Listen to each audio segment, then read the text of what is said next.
Papaya తీసుకున్నాను, అలాగే 2 banana అయితే తీసుకున్నాను. ఇప్పుడు పపాయకి పైన తొక్క అయితే పీల్ చేసేసుకుందాం. బాగా పండింది పపాయ, బాగా స్వీట్గా ఉంది. మా పిల్లలకైతే చాలా ఇష్టము. దీంట్లో సగం ఎక్కడ ఏమైంది అని అంటారేమో, సగం అయితే మార్నింగ్ వాళ్ళకి స్నాక్స్ బాక్స్కి పెట్టాము. ఇంకా మిగతా సగం ఉంది కదా, మళ్ళీ తినేస్తారేమో అనేసి మా పాప అయితే అది కూడా నేనే తింటాను స్కూల్ నుంచి వచ్చాక అని చెప్పింది. సరేలే తింటానంది కదా అనేసి ఇంకా అలాగే పెట్టేశాను. అంటే తనకి ఎంత ఇష్టమో మీరే తెలుసుకోండి. చాలా ఇష్టం పపాయ అంటే. కొందరు పిల్లలకి అంతగా నచ్చదని చెప్తూ ఉంటారు, కానీ మా పిల్లలైతే చాలా ఇష్టంగా తింటారు. ఫ్రూట్స్ ఏ ఫ్రూట్స్ పెట్టినా కూడా చాలా ఇష్టంగా తింటూ ఉంటారు.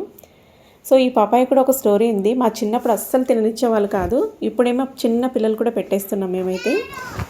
స్పెషల్లీ అమ్మాయిలు తింటే పెళ్ళైన తర్వాత పిల్లలు పుట్టారని అనేవాళ్ళు. పప్పాయిని అస్సలు నా పెళ్ళయ్యాక కూడా అస్సలు తిననిచ్చేవాళ్ళు కాదు.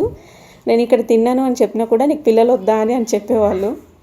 సో మీలో ఎవరైనా కూడా ఇలాంటివి ఫేస్ చేసింటే కనుక తప్పకుండా నాతో షేర్ చేసుకోండి. నేనైతే ఇవన్నీ ఫేస్ చేశాను. తినడానికి చాలా ఇష్టం ఉండేది పపాయ, కానీ తిననిచ్చేవాళ్ళు కాదు. సో ఇలాగా పపాయని తొక్కను పీల్ చేసి పీసెస్ కింద అయితే కట్ చేసేసుకుంటున్నాను. 2 బనానా కూడా తీసుకున్నాను. ఇప్పుడు బౌల్కి అయితే వేద్దాము. ప్లెయిన్గా పపాయ కాకుండా ఇలాగా బనానా పపాయ కాంబినేషన్తో ఫ్రూట్ బౌల్ చేసిద్దామని ఇలాగైతే చేస్తున్నాను. ముగ్గురికి, పిల్లలకి 2కి, నాకి, ముగ్గురికి కలిసి 3 బౌల్స్ అయితే చేస్తున్నాను.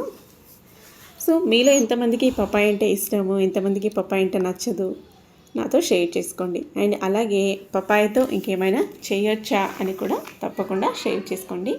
బట్ హెల్త్కి మాత్రం చాలా మంచిది పపాయ అయితే. ప్రెగ్నెన్సీలో కూడా తినొచ్చు. ప్రెగ్నెంట్ ఉన్న లేడీస్ తినొద్దు అని చెప్తుంటారు కదా, పపాయ పండు తింటే ఏం ప్రాబ్లం ఉండదు. నేను ఇక్కడ రెడీ చేస్తూ ఉంటే పాప అయితే ఇక్కడ వెయిటింగు, తనకి ఇచ్చేద్దాం బౌలు.